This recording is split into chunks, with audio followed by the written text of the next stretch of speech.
Mr. Speaker. The Honourable Amy Adams. Mr. Speaker, I move that the Harmful Digital Communications Bill be now read a second time. Bullying is not a new problem, but its reach and its impact have increased considerably in the digital age.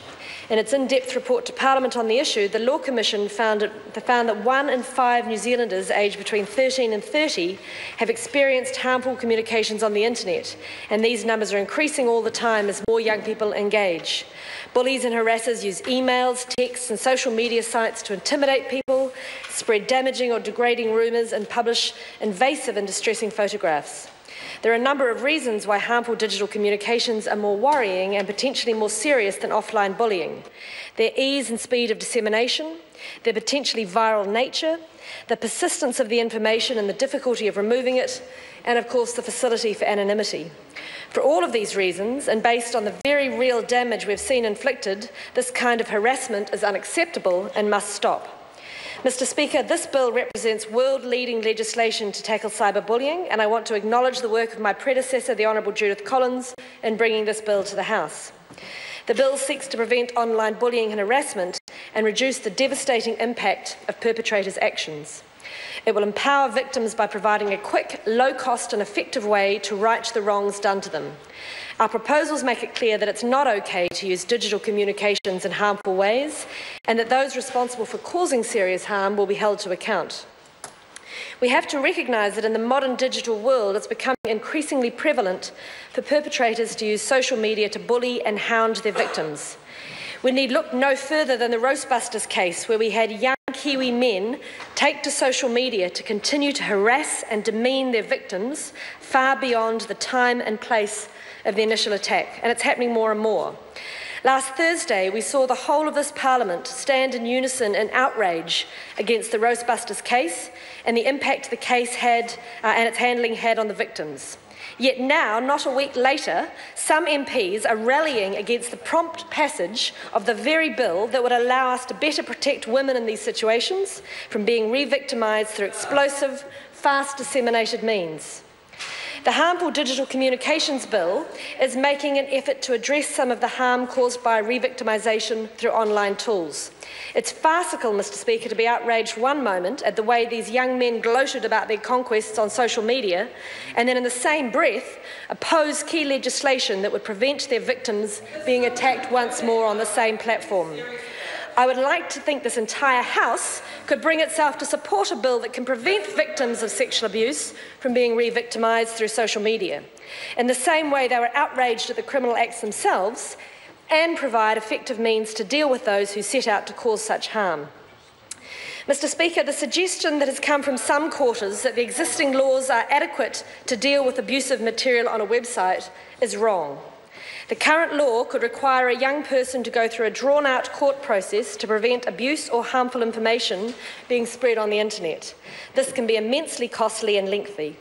In stark contrast, this bill tackles cyberbullying head-on and simplifies the process for getting abusive material off the internet in a quick and proportionate way. There are also claims from some quarters that this bill is out of line with what's happening overseas. In fact, bills dealing with these issues are being passed in similar jurisdictions all over the world.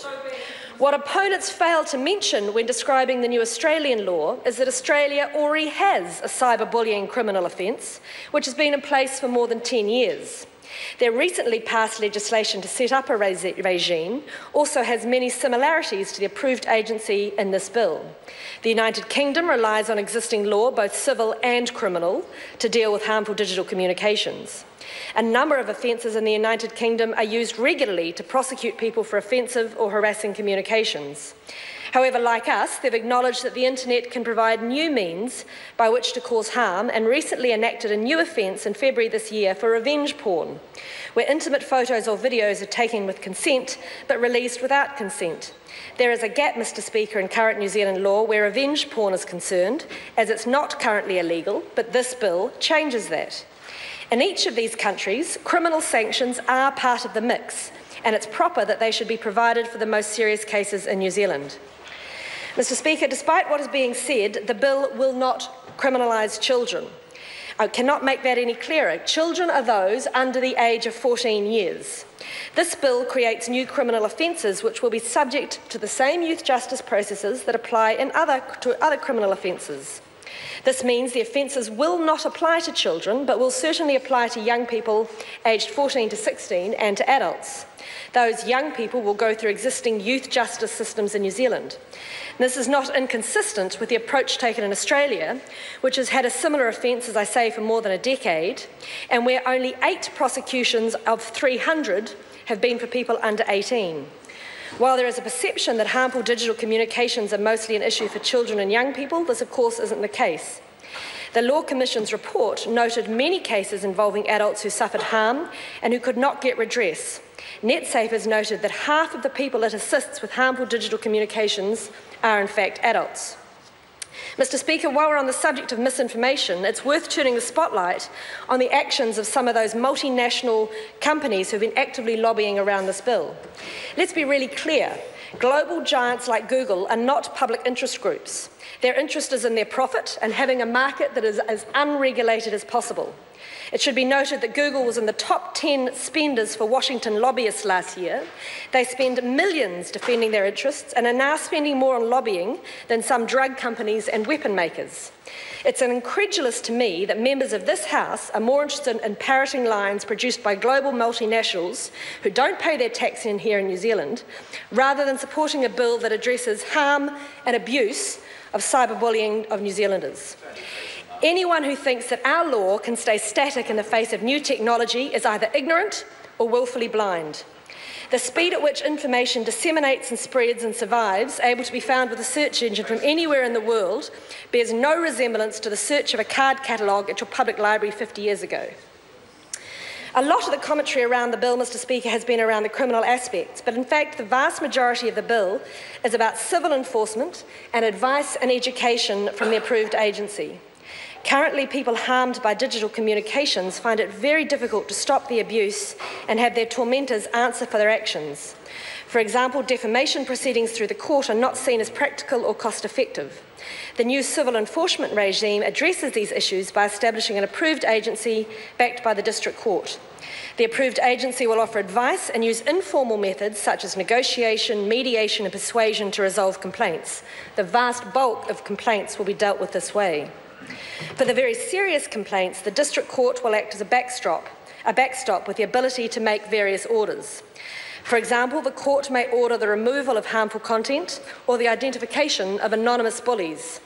This approach is intentionally novel and forward-looking and reflects the government's focus on finding practical solutions that work in the real world. The bill provides practical assistance to people of all ages, and as we know from the tragic case of Charlotte Dawson, anyone can be a victim. Crucially, the bill will be particularly helpful for children, teenagers, parents and schools, especially where cyberbullying takes place. For the most part, the approved agency will do this by resolving complaints, but it will also work hard to prevent such harm through education and advice. The bill creates a new cyberbullying offence because there are gaps in New Zealand law. These include existing law on threats and intimidation, which do not always apply when there is emotional or mental harm. Publishing without consent intimate recordings or pictures that were made with consent, such as revenge porn, where the Crimes Act currently only criminalises making or posting intimate recordings taken without knowledge or consent. And malicious impersonation, where current law allows for impersonation to be prosecuted where it is to obtain a benefit or cause loss, but not clearly where it is for the purpose of causing distress or harm. I note some issues have also been raised in relation to the operation of the safe harbour provision, and I've requested further advice on these concerns.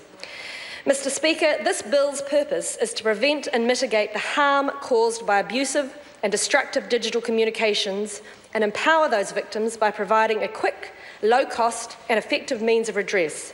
The bill contains a number of safeguards to balance the freedom of expression with the reduction of harm.